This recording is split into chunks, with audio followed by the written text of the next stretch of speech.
అధినేత చంద్రబాబు సంచలన నిర్ణయం తీసుకున్నట్లు తెలుస్తోంది.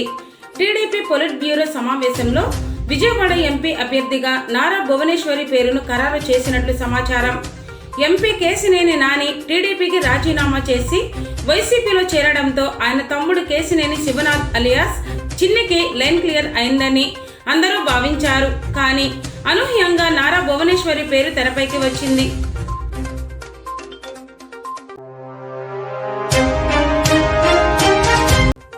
దేశంలోని బహిరంగ మార్కెట్లో భారీగా పెరిగిన బియ్యం ధరల నుండి వినియోగదారులకు ఉపశమనం కలిగించేలా కేంద్రం రంగం సిద్ధం చేసింది.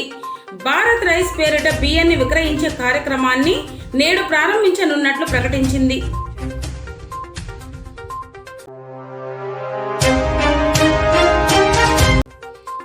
ఎన్నికల ప్రచార కార్యక్రమాల్లో చిన్నారులను భాగం చేయొద్దని అన్ని రాజకీయ పార్టీలకు ఎన్నికల సంఘం ఆదేశాలు జారీ చేసింది.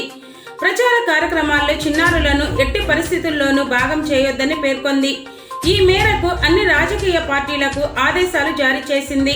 బాల కార్మిక చట్టాలను ఖచ్చితంగా పాటించాలని, ఈ విషయంలో జీరో టాలరెన్స్ విధానాన్ని అవలంబిస్తున్నట్లు వెల్లడించింది.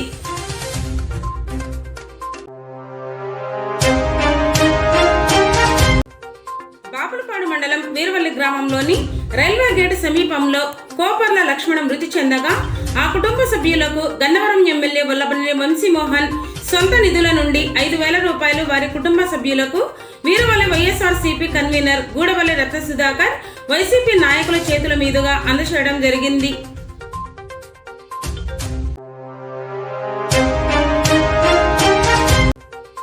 గన్నవరం నూతన తహసీల్దారుగా ఎం సీతా పవన్ కుమార్ సోమవారం బాధ్యతలు చేపట్టారు.